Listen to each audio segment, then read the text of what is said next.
Sahana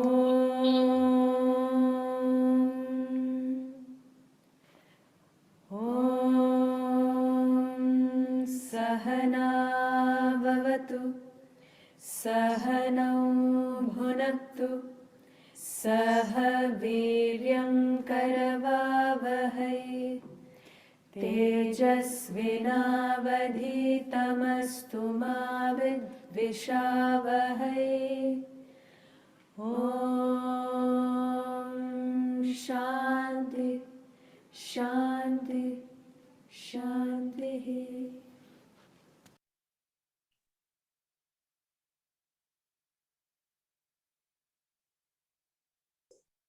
We will chant chapter 4, verses 1 to 5. Shri Bhagavanuvacha Imam Vivaspate Yogam Pranahamavvyayam Vivasvan Manave Praha Matrishvakave Bravit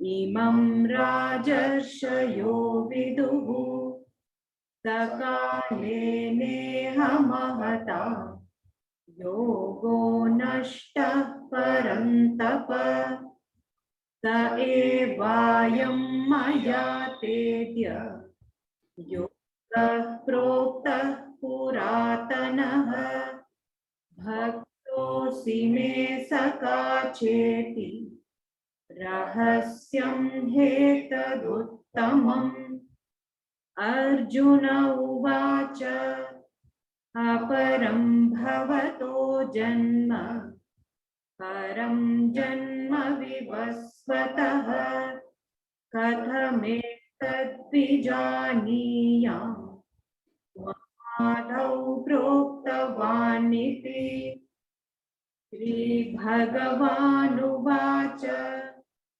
Bahuni me vyatitani Janmani tava charjuna Tanyaham veda sarvani Natvam veta parantapa.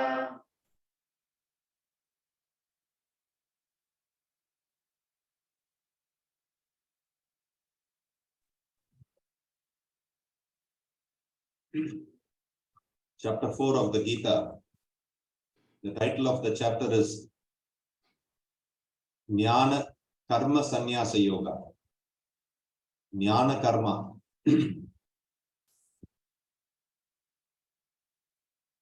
So this chapter also speaks about spiritual practice or sadhana.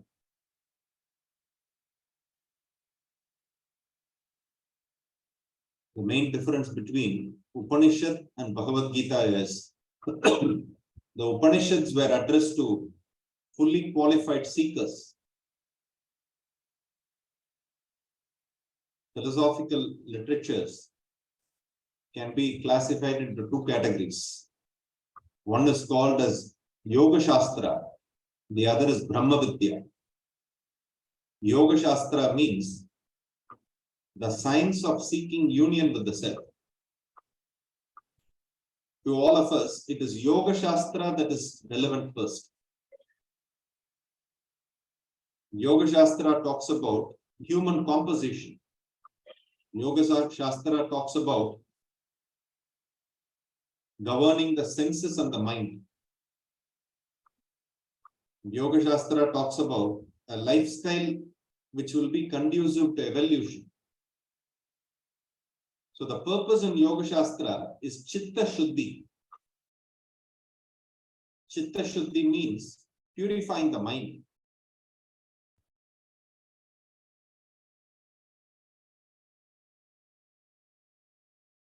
Impurity in the mind is in the form of desire. We can include one more word, which is attachment.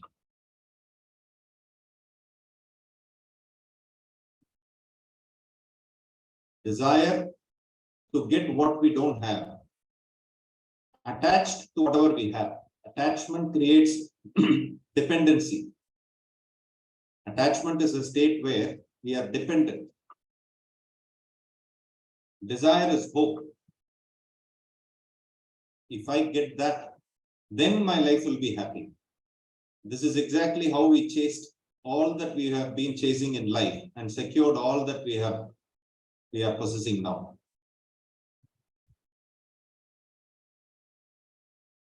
Subhash, the family has come from Punjab. Cousins? Yes, Rangaji. Has come, they come, okay. Yes, it's God. Godam.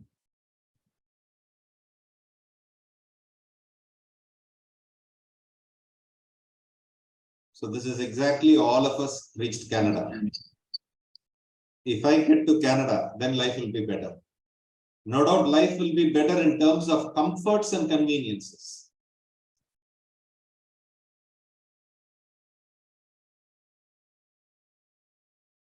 But comforts and conveniences alone directly don't translate into inner stability and happiness.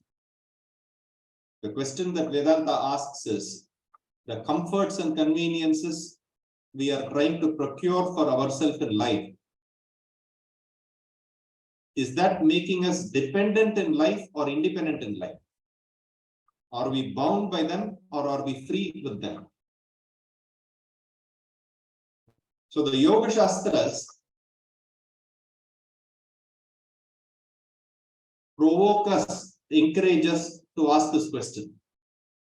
All the possessions, comforts and conveniences, acquisitions that I have in life, are they making me mentally dependent or am I independent?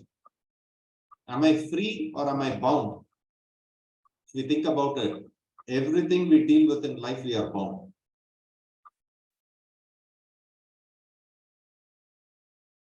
The obvious conclusion will be, get rid of all the possessions.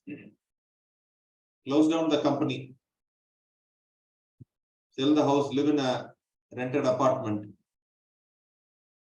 By getting rid of possessions, freedom cannot be acquired. A person cannot get freedom. Then how does a person get freedom? It is by examining the nature of desires and attachment. So Chitta Shuddhi means purifying the mind from the clutches of desires and attachment. Purifying the mind from desires and attachment doesn't mean you won't have obligations and relations in life. The moment we hear desires and attachment you should not have, we understand it as we should not have any interest in life. We should not deal with life. We should not have any obligations. We should not have attachment means we understand that relationship should not be there.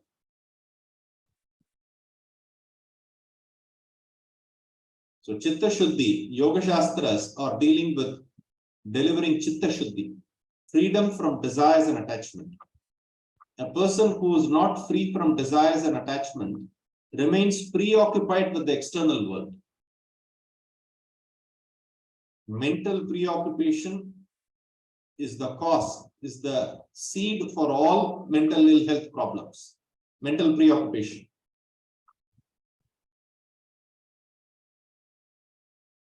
Physically, we can be powerful enough to pull anything or push anything.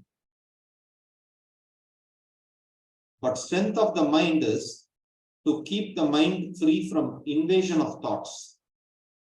Thoughts invade the mind all the time. They not only invade the mind all the time, they force the mind with tremendous velocity. Such a person's mind is preoccupied with the external world. The body is also, actions are preoccupied with the external world, constantly engaged in acquisition and indulgence. The two types of literatures, Yoga Shastra and Brahma Vidya. Brahma Vidya deals only with select concepts, declarations on Brahman, nature of Maya. If at all they talk about sadhana, it is only about meditation, nothing else. Declaration on Brahman. What is that Brahman? What is that infinite reality? Second is the nature of Maya. Bondage in Upanishad is not bound to acquisition and enjoyment. You understand, Benny? Vedanta treatises and Bhagavad Gita are talking about bondage to acquisition and enjoyment. Upanishad is talking about bondage in terms of Maya. Upanishads are not talking about acquisition and enjoyment, because that type of a student doesn't get to Upanishad. A person who is preoccupied with acquisition and enjoyment, Upanishad will not make sense to the person. We can be enticed by that philosophy for 1 hour, but after that 1 hour, those words will have no relevance to our life. But Yoga Shastras, what we are studying for this 1 hour, immediately translates into contemporary relevance. How the mind functions, how the intellect functions, how the mind invades into our life, how, though we are aware, we are not able to help retrieve our mind. These are relevant to us. So you may sit and study for 1 hour. You will immediately see the relevance of it in your life soon after you gain that knowledge. But Brahma Vidya, 1 hour we can study, we can get inspired.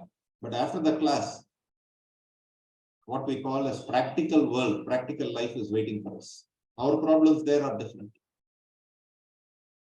Bondage to Maya is not our concern. So two literatures, Yoga Shastra deals with Chitta Shuddhi.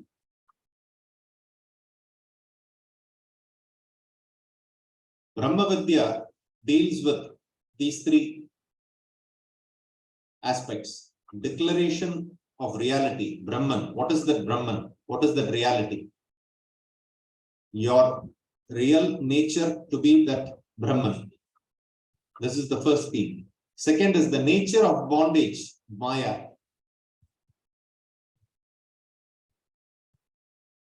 Mundaka Upanishad talks about meditation in the fourth part. It doesn't talk about karma, bhakti, jnana and all.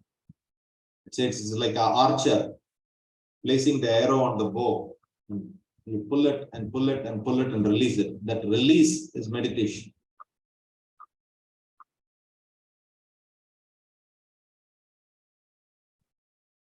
So for meditation to be attempted, mind should be vacant of worldly thoughts. The intellect should be able to place the mind on single thought. This is meditation. Dhyanam is a state where there is only one thought. The mind is held upon one thought, focused on one thought. Now we can't place our mind on one thought, even in areas of desires. Forget on Om, chanting Om. Even on areas of desires, you pick any aspect of life that interests you, that desires you, that where you have desire. Even in that aspect, we can't place the mind. When we are watching a soccer match, 45 minutes. Half time. We can't just stay in that channel. Anyway, it's half time. We'll go to some other channel. You're watching a movie that you want to watch. If there is an advertisement, immediately we do channel surfing. So all this is sadhana. Sadhana doesn't mean you have to wear clothes and then sit, attend Vedanta class, uniform. Sadhana means measuring one's mind, one's capability in day-to-day aspects of life.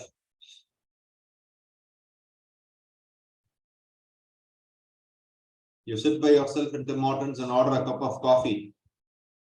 How can you convert that into sadhana? How can you convert drinking a cup of coffee in Tim Hortons into sadhana? The mind says, pick up the phone.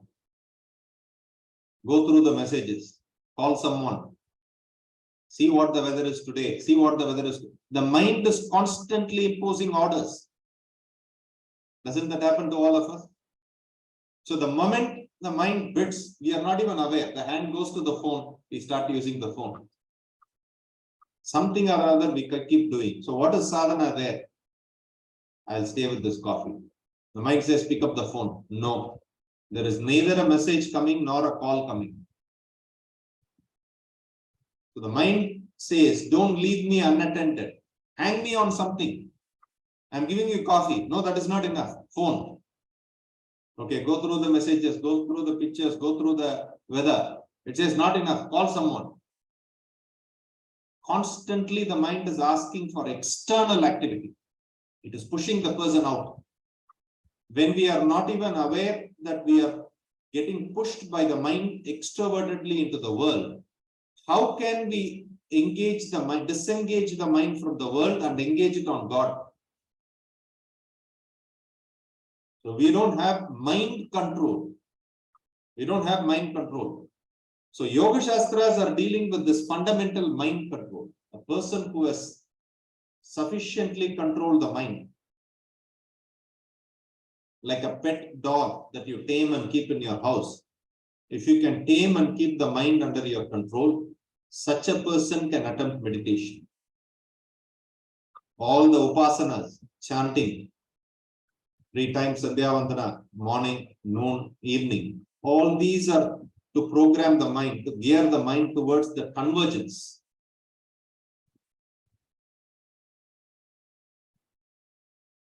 So converging the mind into single direction, into one direction, is the focus in Yoga Shastra. A mind that is converged in such a way is employed in meditation. It is employed upon one thought by chanting a mantra, by focusing on an idol, innumerable ways. One method will not suit everyone. Innumerable ways are there. So how exactly to pick the mind upon one thought in one direction, not allow the mind to slip? This is the entry point to Brahma Vidya. So study and reflection, Yoga Shastra, contemplation, meditation, Brahma Vidya. Without going through study and reflection, contemplation and meditation is not possible. Study, reflection, contemplation, meditation. But the irony is, the entire world is rushing directly into meditation.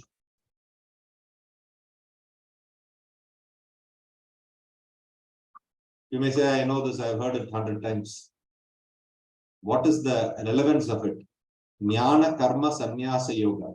Sannyasa means renunciation, a state where mind is free from the influence of desires and attachment.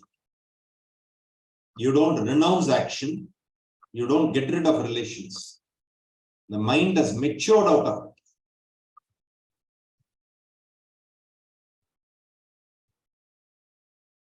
There is a larger relevance and purpose to life, which inspires a person. Because of which petty actions, petty indulgence, and petty attachments don't bother that person anymore.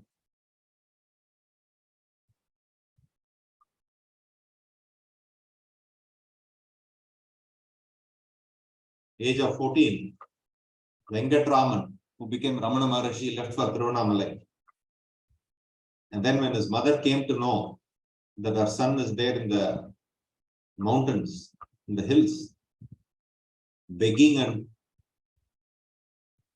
living on alms and staying there, she came to take him back. She said, whatever you want, you don't want to marry, you don't want to go to school, you don't want to study, it is okay. You don't want to marry, it is okay. Whatever you say, we will follow. Come back home. He asked, what is the purpose? We can be together. He said, here also we can be together. If being together is the idea, why should I come there? And his mother stayed put there. That like innumerable disciples were living around him in the hill, in and around. Ramana Maharshi's mother was washing, preparing food for the visitors, for the disciples, washing dishes.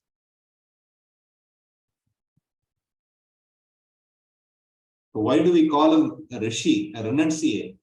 Renunciation doesn't mean running away from relations. The larger relevance that a person sees to life, it releases you from these petty attachments. The problem is, none of us see a larger relevance to life. We only see a quantitative relevance to life. How long I am going to drive this Corolla? If not a BMW, at least Camry I should get. It is a higher denomination. How long I'll be living in a 2-bedroom apartment? If not 4-bedroom, at least 3-bedroom I need. So we don't see a larger relevance to life. Larger relevance means you step towards the higher. So this larger relevance to life, the sense of renunciation is brought to two practices, brought from two practices. One is gaining of knowledge, the other is engaging in karma. After last class, 2 days later, Aparna called. She's not there in the class today. Having returned from the academy, she said, I don't think we are missing anything in the class, though the academy classes are every day. Here it is once a week. I'm doing e-learning. What is the main difference? I asked her as we were discussing. She did answer. She said, karma that they are doing there, the entire academy, all the students are working for the academy. The entire academy is maintained by the students. No paid employees there. So what results in transformation is not mere gaining knowledge. How will you practice the knowledge? Everyone asks how to practice knowledge, how to practice knowledge. Knowledge, information, words cannot be practiced straight away. It is very difficult to practice it in an environment where it is not meant for knowledge. You understand?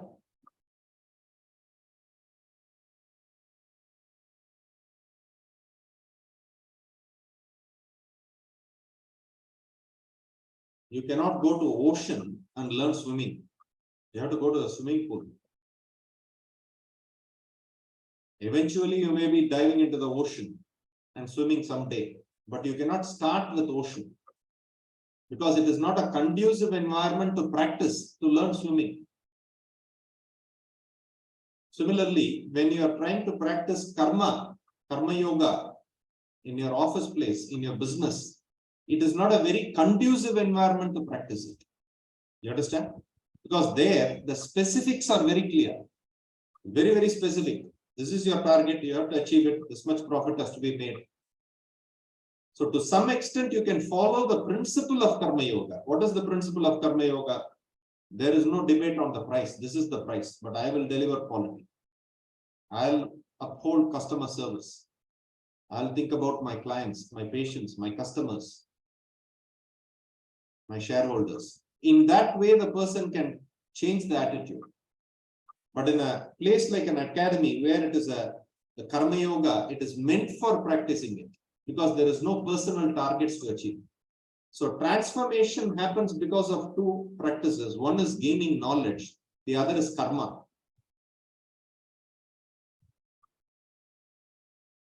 This is the context of Jnana, Karma, Sannyasa Yoga. Previous chapter was Karma Yoga. Karma Yogas revolved around one word. Anyone remembers? If entire third chapter you have to summarize in one word. What is that one word?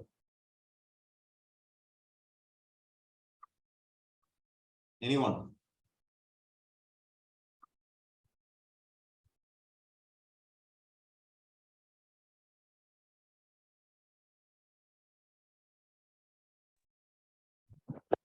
Objectivity.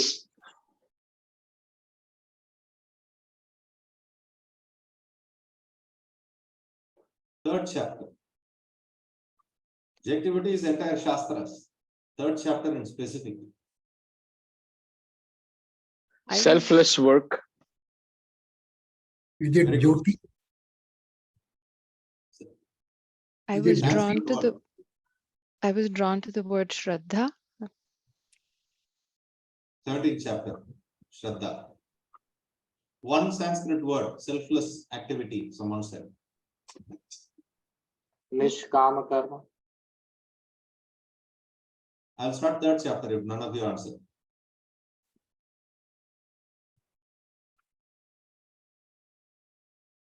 Selfless work. What is it? One word. Jyoti? Million times I have repeated. Nishkama karma. And service. Yajna, Sanskrit. yajna, Who said that? uh, Karam? Yajna. Third chapter circulates around one word. Remember, Yajna. If we don't know this word Yajna, we don't know the third chapter. Sahayajna praja srishtva purovacha prajapati.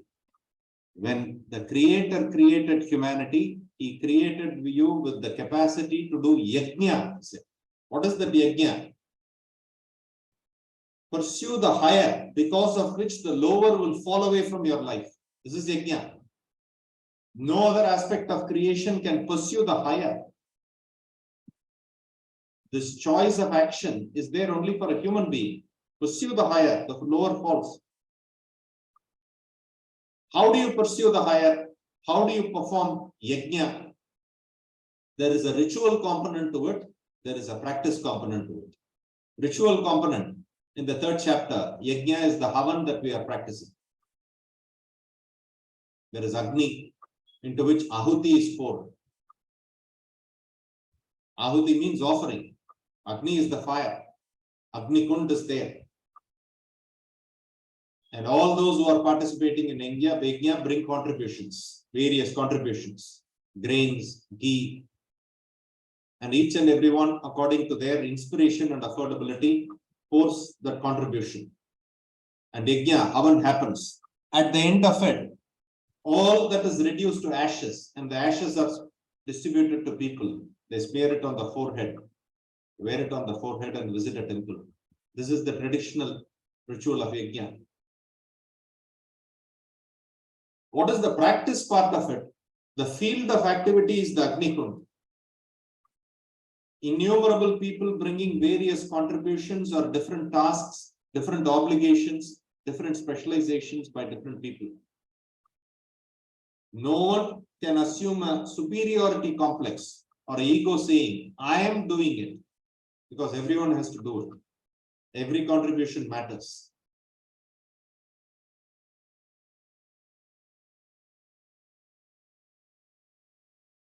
And then the results are equally shared.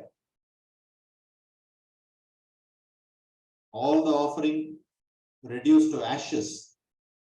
Ashes signifies burning of vasanas. So how do you practice Karma Yoga in an organization? Organizational result becomes your goal, not one's remuneration. So when you have a higher goal to pursue, actions that will take you to accomplish that goal become your obligation, become your karma. So karma is derived from that Agni, from that goal. Higher the goal, greater the inspiration. Selfish action, unselfish action, selfless action. Three types of action. So unselfish action gets rid of selfishness. However unselfish you are, to that extent, selfishness is eradicated. All the selfishness doesn't disappear. A person works for the company, to that extent, unselfishness is overcome. A person works for community, more unselfishness is eradicated. A person who keeps the nation as the ideal and works, lot more selfishness is got rid of, sacrificed. So third chapter, Karma Yoga, talks about fixing an ideal and drawing yourself out to act with inspiration. You understand? This is the context of third chapter, in which the action that you perform towards the ideal gets you prosperity. Lack of selfishness assures peace, security, absence of fear inside the person. And as you get rid of your selfishness, you get rid of vasanas, eradicate vasanas, and evolve. So three results: prosperity, peace, and evolution. Third chapter.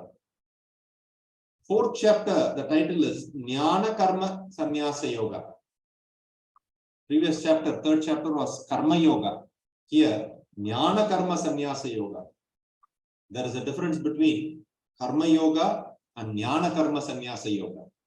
Sannyasa means renunciation.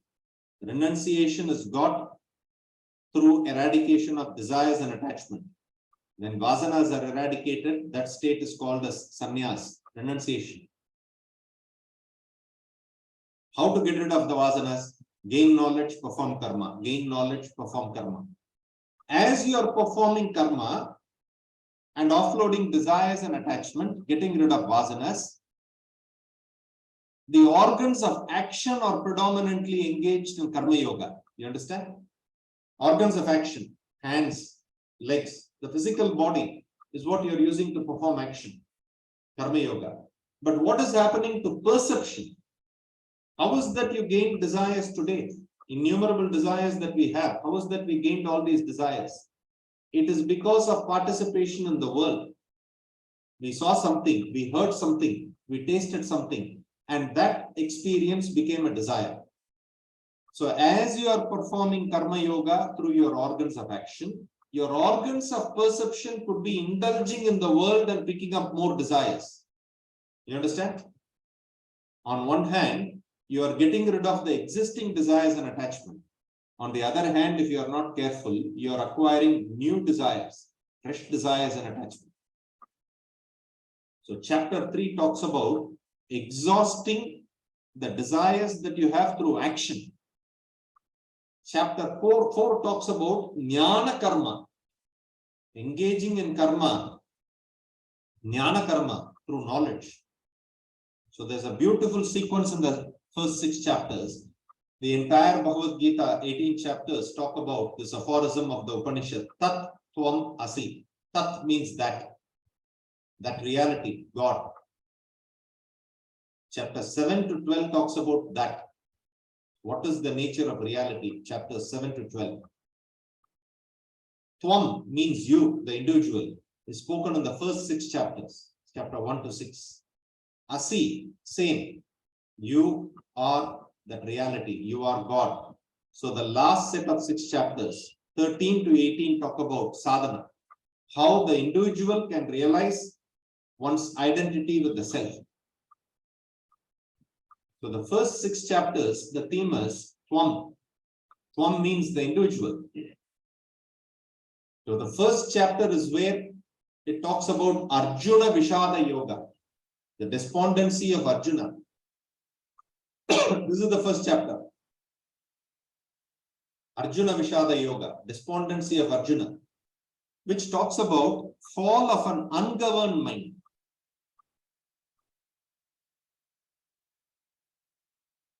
What is that ungoverned mind? A person keeps on consuming from the society, consuming from people. There is no thinking of anything higher. There is no thought of higher. So the fall of ungoverned mind. What happens to a mind which is not governed by the intellect? When a person lacks direction through knowledge in life, what happens to that person is depicted in 43 verses of first chapter.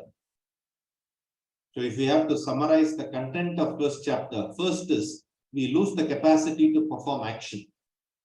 That's what happened to Arjuna. Arjuna said, I won't fight. None of us are going to fight a battle.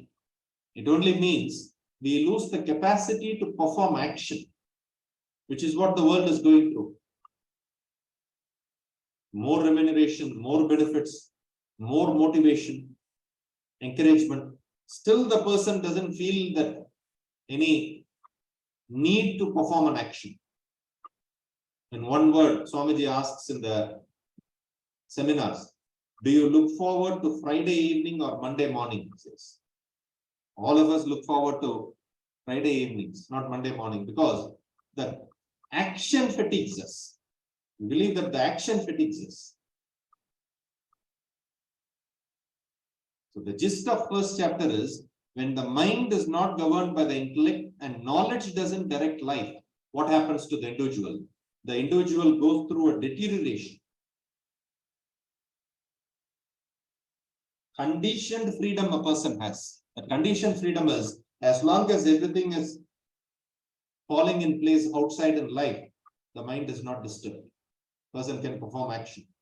The moment the mind is tested, the moment the mind is challenged, we lose the capacity to perform task, action. So the fall of an unattended mind is depicted in the first chapter. What is the way out of it?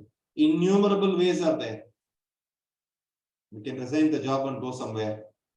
If it is just a passing upset, you go to a cinema, watch a movie, go to a soccer field, watch a match, get hold of friends, and then go on 3-4 days trip. It is all sorted out. And we come back, we will find some relief. But what is the permanent way to get the mind out of it? The second chapter places the sequence. Sankhya Yoga, yoga of knowledge. The real cause for fall of mind is ignorance. How am I to live my life like a human being? What is the purpose of life? Who decided my gender? Immediate answer is XY chromosomes, XX chromosomes. Male, female, transgender means different.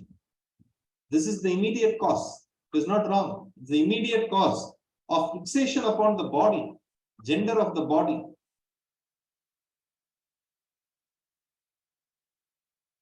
Where from do I have these qualities in my mind? A child at the age of 3-4 is attracted towards music. Another child in the same parentage, in the same background, is attracted towards sports. One child picks up a stone and throws at the dog. Another child, when it is fed with a biscuit, it calls the dog and feeds that biscuit. So beautiful to see. Sati, when you travel, you'll see all this.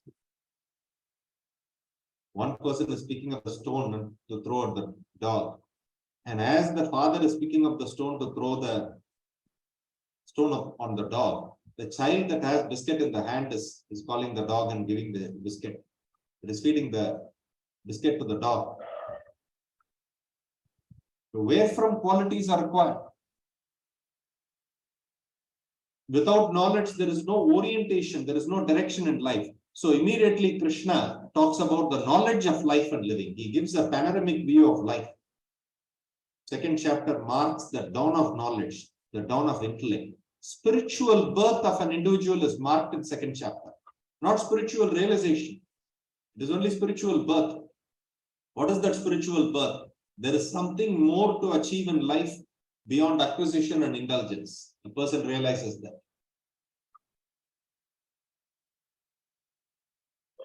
So 3 parts you can divide the second chapter. The first part speaks about nature of the self. What you consider yourself to be is not you. The nature of your real self, the nature of your real being is the context of second chapter.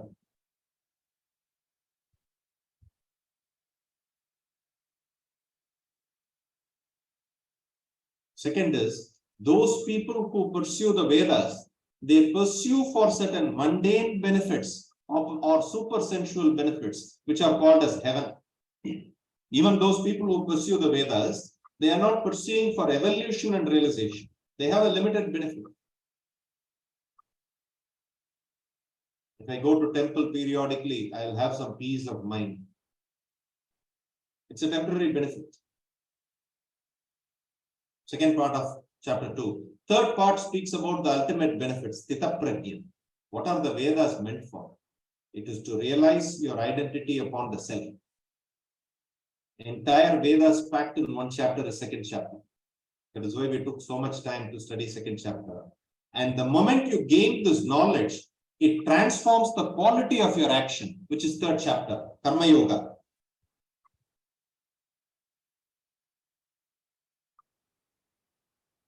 The third chapter is Karma Yoga. The organs of action are used to perform worship. You convert the action that you perform into worship. When you gain knowledge of Vedas, you don't divide your actions and your worship into 2 categories. Before study of Vedanta, action means Monday to Friday. Worship means Sunday. That too a temple where good food is served in the basement. That temple, very nice curd rice you get. They put good tarka also in the curd rice. Very nice it is. Sunday. Monday to Friday is dynamic action. So the moment we study the principles of Vedanta, action is converted into worship. Action and worship are not disintegrated in life. There is no such thing called as mundane life and spiritual life. Running a business, investing in stock market is mundane life. Dealing with family and friends is mundane life. Studying Vedanta, going to a temple, Upasana is spiritual life. This distinction, dividing life into two categories, ceases. So Karma Yoga converts the very action that you are performing into worship. How does action become worship? When the attitude in the action changes. So that actor doesn't perform an action to fulfill desires. The person performs the action to get rid of vasanas. Action becomes a tool to get rid of vasanas. It is no more a tool to fulfill desires. Then what will happen to our desires? Who will take care of us? Your action will take care of you. You understand? A soldier who is working for the nation is inspired by the thought of the nation. Does he have to worry about who will take care of me? Entire nation will take care of him. That is why a soldier cannot be tried in a court of law just like that. Because he has dedicated his entire life and being, his personality to the nation. He is incapable of committing these small, silly faults. Total protection. So third chapter, Karma Yoga, talks about the birth of a yogi. Second chapter talks about bhogi, because those few verses around 40 to 45, he talks about people who pursue the Vedas for temporary benefits. You understand? In the second chapter. Third chapter talks about the mark of yogi. Who is a yogi? Bhogi means a person who is focused on the world. Bhoga, indulgence. Yogi means one whose attention has turned inward. One whose attention has turned towards yoga. Choices in life change. Acquaintances change. Relations change. Tastes and preferences change. Entire lifestyle changes. That of a yogi, because his focus has shifted inward. He is not entangled in the world as a bhogi is. This is third chapter. Fourth chapter is Jnana Karma Sannyasa Yoga. Organs of action is third chapter. Organs of perception is fourth chapter. Entire physical personality is addressed. So beautifully sadhana is programmed and given out in the Gita. Yoga Shastra it is. You're able to see the relevance beneath. Or else when we go to the verses, we won't understand what is the context in which these verses are given out. Fourth chapter also Krishna is going to use the word yajna, but Krishna doesn't clarify, saying in third chapter I used it differently, in fourth chapter I'm using it differently. He's going to use the word yajna, but speak about it in a totally different way. So when we read these verses in the translation, genuinely we will get this confusion. Third chapter he said something else. Fourth chapter he is bringing a different connotation to it. Third chapter he is talking about yajna from the point of view of performing action in the world. Fourth chapter he is talking about yajna in the context of converting perception into worship. That is the concept of yoga. What is yoga? Yoga means retrieving back to the self, union with the self. In every perception, the mind indulges in what we perceive. As we gain knowledge, the intellect will not allow the mind to indulge in what is perceived. The intellect becomes intuitive. It intuits the consciousness that makes you perceive. You understand? Beautiful t-shirt, beautiful color. The moment we appreciate, appreciation doesn't stop there. Appreciation immediately goes to the extent of acquisition, possession, and indulgence. I wish I have a t-shirt like that. So fourth chapter is a practitioner. As one part of the personality rides out into the world. The organs of perceptions are engaged in perception. Another part of the personality is worshipping the consciousness within. You understand? That which makes the vocal cords in me speak on the subject is the same principle that is making your ears hear. So consciousness is invoked in all perception, in all activity. As a person is engaged in performing action, participating in perception, part of the personality is staying back with the self. It is abiding in the self. So chapter 4 talks about yogi transiting into sannyasi stage. 2 plus 3 plus 4 equals 5, not mathematically, chapter wise. Chapter 2 is knowledge. Chapter 3 is karma yoga. Chapter 4 is jnana karma. What is the jnana karma? As you are performing action or perception, one part of the personality is attuned to the self within. You understand? You might have heard Swamiji say in the public lectures, speaker is impermanent, knowledge is permanent. Hold on to it. You understand? Around many lectures he has concluded. Speaker is impermanent, knowledge is permanent. Leave the speaker, take the knowledge. This is practice of 4th chapter. It could be speaking, it could be singing, it could be sports, it could be any activities. If this grounding is not there, we get affected by the activities we do. Affectation doesn't mean failures alone. Success also we can be affected.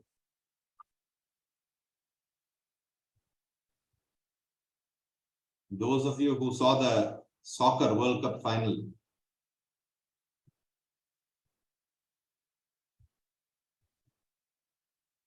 first 45 minutes, Argentina was leading. First goal scored by France, second goal scored by France. How elated and excited they were. And after the penalty shootout, when France lost, you saw the player who scored those 3 or 4 goals for France. Excited and elated in success, dejected in failure. When the entire thing is attributed towards a higher cause, there is a relative sense of security. Still, a person can regret saying, I lost the game for my nation. So the spirit of attuning to the self while acting saves a person from exaggerated affectation. This is the context of 4th chapter, yogi, sannyasi. So 2nd chapter is knowledge, 3rd chapter is karma yoga, 4th chapter is jnana karma sannyasa yoga. By constantly remaining attuned to the self within. In 3rd chapter, you are constantly remaining attuned to the goal outside. You see the difference? If you don't know this, we won't be able to practice at any point of time. So we can't straight away practice chapter 4. Constantly remember the self when you are walking. Constantly remember the self when you are talking. Constantly remember the self. We can't remember the self. Why? Because our desires are relating to the world. So 3rd chapter, constantly remember the goal that you are working for, not your personal benefits, not your desires, not the selfishness. When abundantly you have got rid of the vasanas, then the purification of mind will allow you to constantly remember the self within. To help us get to that level, innumerable prayers are there. When you go to yoga studio, amazing yogasanas as teachers do. But if you see the traditional way of teaching yoga, every asana is associated with chanting of mantra. Vishamachar, these traditional people. So as the physical body is performing the asana, as the physical body is engaged in pranayama, there is chanting of mantra going on. So the body is synchronizing itself. The body is performing these asanas, pranayama, but the mind is synchronized upon the thought of the higher. If the synchronization of higher thought through mantra, through constant focus is not there, we become excessively identified with the body. You understand? We become excessively identified with the body, which defeats the very purpose of yoga asana. The very purpose of yoga asana is to prepare the body to such an extent where it is on autopilot mode. The body doesn't disturb the concentration of the mind whenever you are ready for meditation. The pranas are performing rightly. The physical body is supple, stable, no aches and pain. To bring the body to that point where it is conducive for meditation, yogasana and pranayama help, but constantly associated with mantras. So when we perform action, even when we perform action, one part of the personality is attuned towards the self within. How to do that? 12 different aspects of life, 12 yajnas given in this chapter. A fabulous composition, and you won't find 12 yajnas explained anywhere in any commentary except in this commentary. 12 yajnas, 12 different aspects of life. Whether you go extrovertedly outside or introvertedly inside, how you can convert action and perception into worship. Fabulous composition.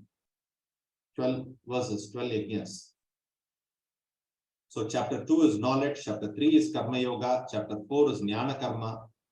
Karma yoga and jnana karma result in sannyasa. So that is 5th chapter. 5th chapter is yoga, karma sannyasa yoga. Karma sannyasa yoga means the yoga of renunciation of action. You have renounced action. Renounced action means the personality is no more pushed outside. There is no dictation from the mind saying, pick up the phone, pick up the book, call someone, reach someone, open the window, see outside. I am missing so much of fun in the real world. What am I doing sitting with closed eyes? None of these thoughts invade the mind. Because all these thoughts are coming from unfulfilled desires. These unfulfilled desires have been exhausted. Unnecessary attachments have been conquered. So who is a sannyasi? Sannyasi is a person in whom the mind is totally abiding within. The mind is turned introvert.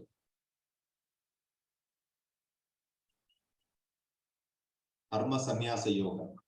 So karma sannyasa, renunciation of action, is not achieved by stopping action. You cannot stop action and achieve it. It is by getting rid of desires and attachment that the compulsion to action ceases. Action continues. You understand? In a sannyasi, action continues according to the obligation, according to the context. Ramana Maharishi took up no obligation for himself. He didn't start an academy. He didn't start an ashram. He didn't ask disciples to come to him. So apparently he had no obligation. 3:30 he would wake up and then walk around the Tiruvannamalai hill. Giri Valam it is called. Valam means going around. Giri means hill. So he went around the hill for a walk. So he kept on going around the hill. Because he took up no obligation. He built no institution. He started no service to people. He did not engage in external action. But you take the example of Shankaracharya, take the example of Swami Chinmayananda, take the example of our Guru, Swamiji. In their life, there is an external obligation. You understand? What is that external obligation? 9:30 a.m. students have assembled. There has to be a class taken in the academy. You can't say, I have no desire to redeem the world. I have no attachment or aversion to people. I will just sit here. So obligations or actions continue, but these actions are not performed because of compulsiveness of desire. They are not performed because of attachment or aversion. Action starts when the action starts. Action ends when the action ends. Perception ends with perception. There is no regeneration of vasanas in them. That is a sannyasi. Karyam karma karoti yaha sasannyasi sa yogi. Chapter 5 talks about karma sannyasa yoga. Chapter 6, the first verse defines who is a sannyasi. So chapter 6 is jnana yoga. So 2 plus 3 plus 4 equals 5. Unless you have brought your mind to the state of 5, dhyana cannot be attempted. Meditation will not work. We can close our eyes and chant for a few minutes, no problem at all. We can chant a mantra. We can recite a shloka. We can do all that. But very well knowing that this chanting will end in few minutes, this mantra will end in few minutes, the Rudram will end in 25-30 minutes. Knowing that it will end in 20 minutes, the mind allows you to do. But disengage the mind from all activities, even for a few seconds, mind will not allow us. To give an example, suppose you are in a job.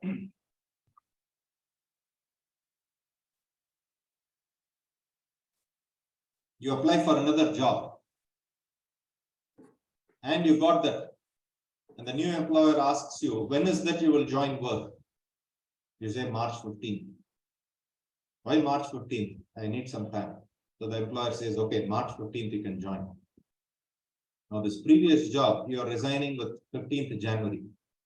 15th January to 14th March, you will not be in stress, you will not be in worry or anxiety. You will be able to enjoy those 2 months fully because you know you are not giving up. There is something waiting for you.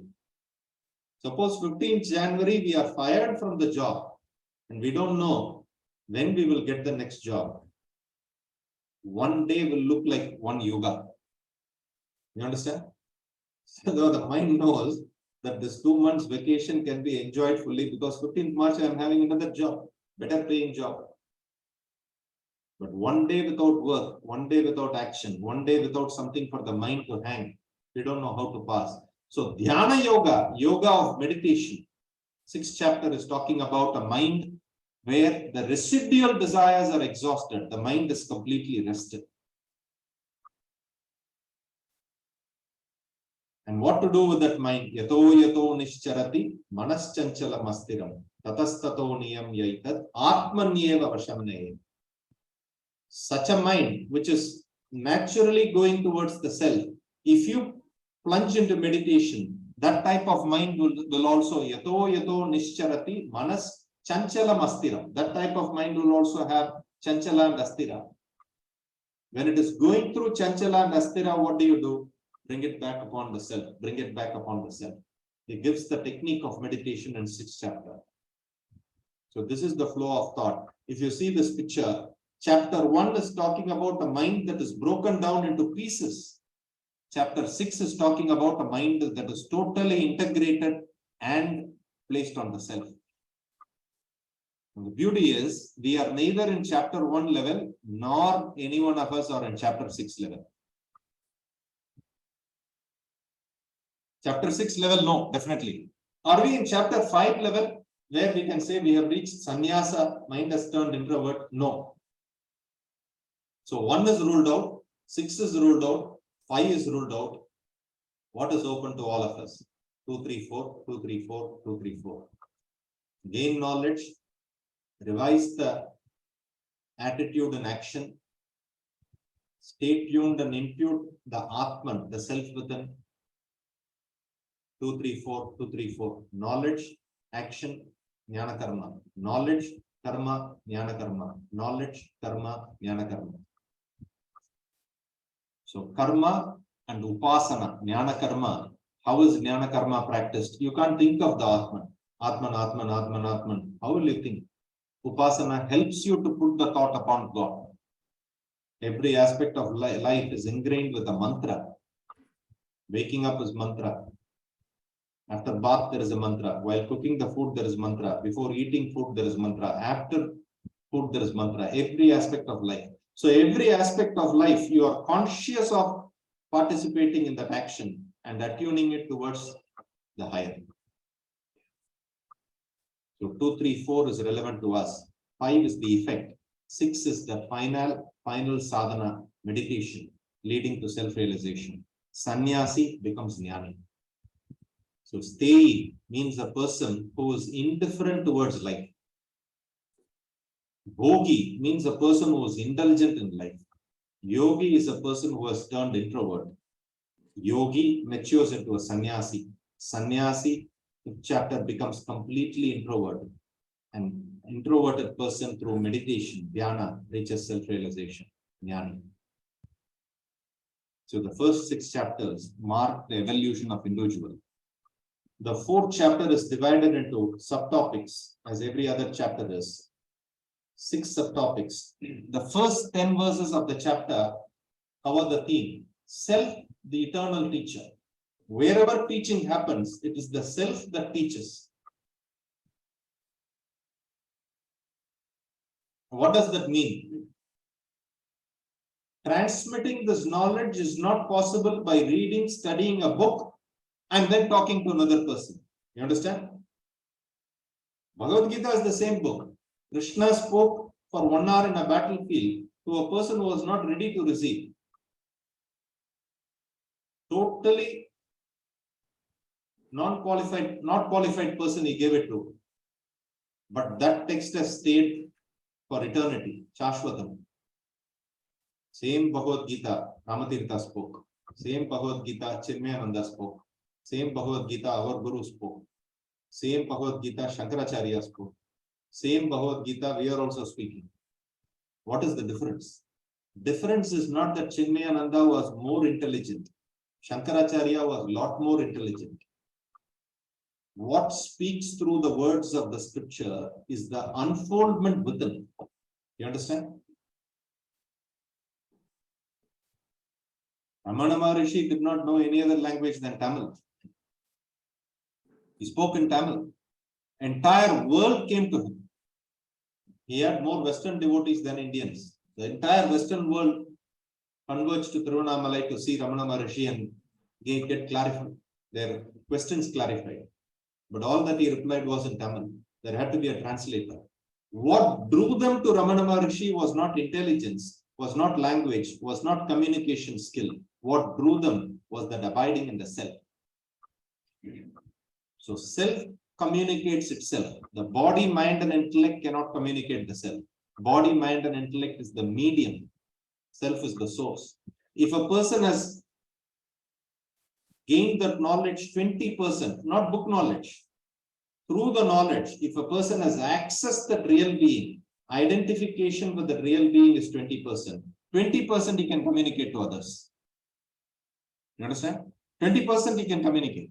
But you will say, I am only getting 5%. I am not getting 20%. That is because our receptivity has a limitation. I remember during my school days, we used to get water in trucks, huge trucks, during summer months. Gary, you have seen? Nodding your head. So we were in school that time, and we used to run out with pots, plastic pots.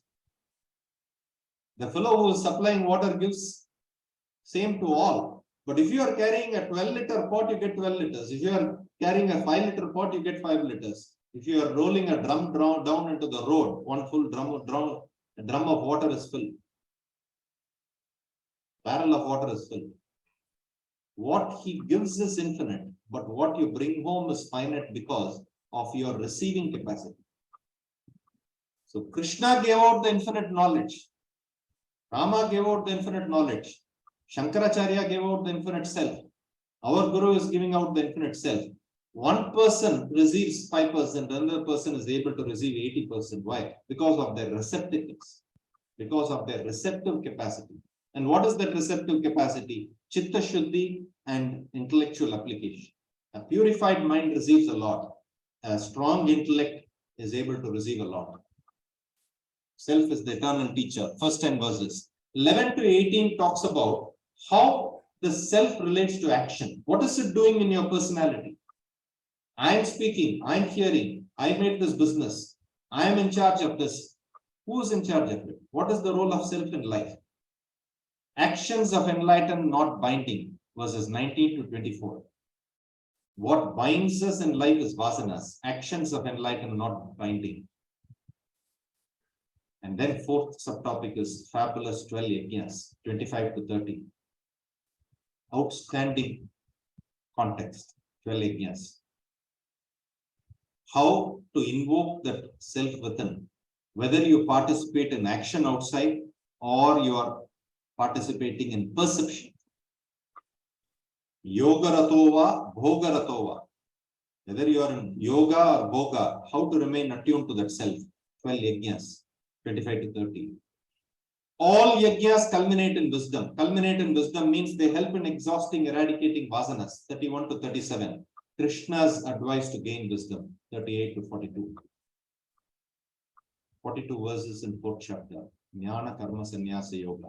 So with the knowledge that we gain in 2nd chapter, the flavor of action changes. Once the flavor of action changes, mental preoccupation in the world reduces.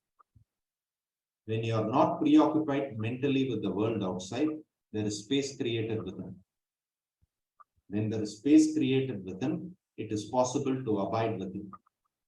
When the mind is rushing into the world, how can we abide with it? We can't sit calm for a few seconds. So you have to create that inner space. When that inner space is created in the mind, when mundane desires are offloaded through the knowledge, it is possible for a person to light that lamp of intuiting the self within. How to do that is 4th chapter. And through the result, the practices of 3rd chapter and 4th chapter, you offload the bulk of desires. When desires are offloaded, actions drop out of you. You don't have to stop action. Action ceases automatically. There is no compulsion. Such a person becomes meditative. To such a person, meditation gets rid of residual desires, and sannyasi becomes a jnani. Entire sadhana is packed beautifully in these 6 chapters.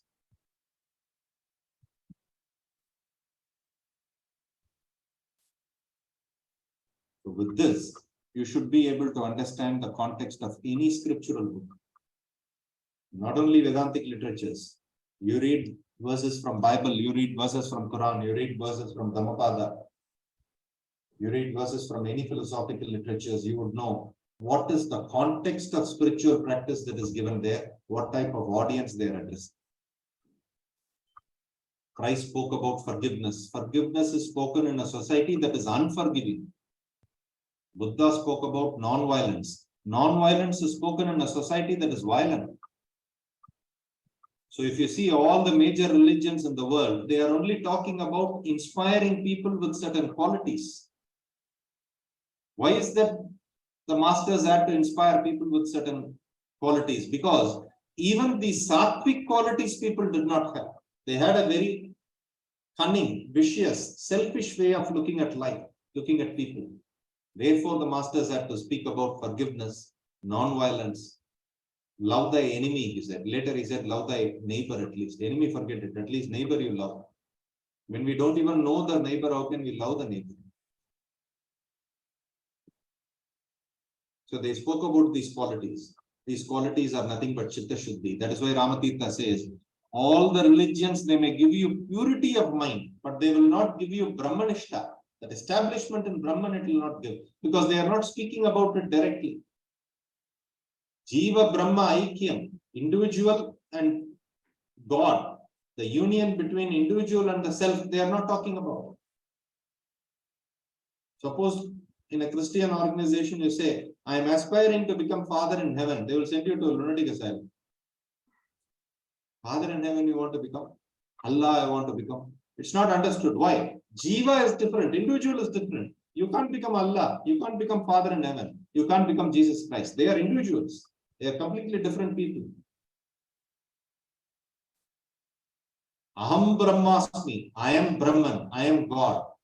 This courageous claim you see only in the Vedas, in Advaitic Vedanta.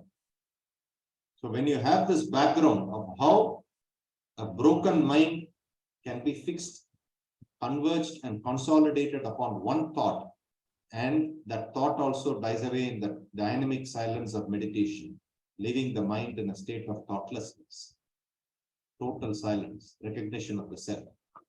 You got the whole works.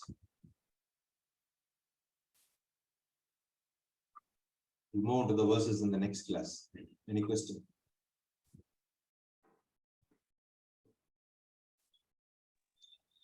Very nicely explained, Rangaji. Thank you so much. This was such an enlightening talk.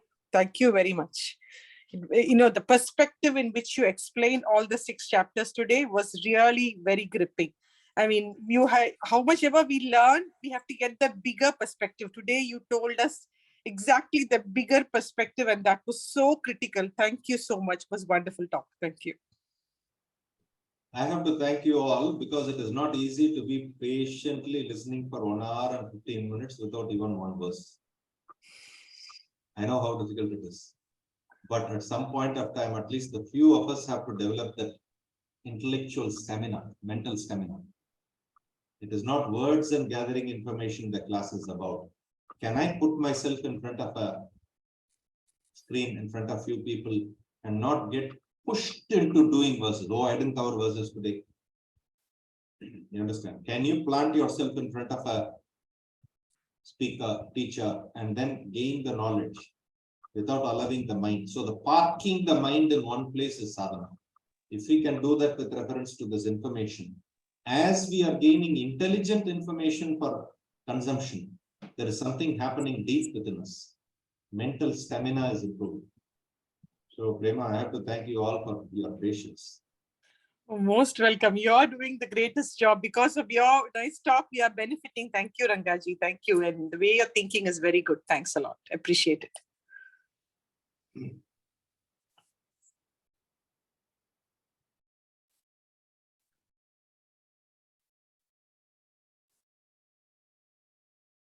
December last 2 classes, we were supposed to do a review of chapter 3. And many people asked, why are we not doing group discussion like in the academy? After Aparna's, one or two people sent a message. We were supposed to do last 2 weeks of December. But a lot of people were traveling, not available. We were trying to allot verses and people were busy, we couldn't do that.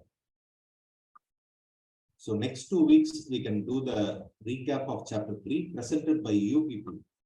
There will be very less for me to do, but we will do the small group discussion format, split into small groups as it is done in the academy. You may be thinking, oh, if you are not going to speak, I will not attend 2 classes. I will come after that. You will miss a lot of education and entertainment. When you speak, you will know how much you have gained, how it resonates between you all. Since we are not meeting in person that often, interaction is not there. So just for 2 classes, which is today is 8:15 and 22, we'll do a recap of chapter 3 and I will field some questions which can be taken in the small group discussion. So we'll have about 5-6 members in the small group discussion come out and have the big group discussion, feedback to those questions, which we do in satsanga. These youngsters are doing it. So it will be a very, very participative and encouraging way of going about studying it. This for 2 sessions. After which we will get into the chapter first verse. So don't think that next 2 classes are holidays. I'll be there. So we'll all go through this format together. It will be a very, very lively format. And then after those 2 sessions, we'll get into the first verse of chapter 4 and continue the text.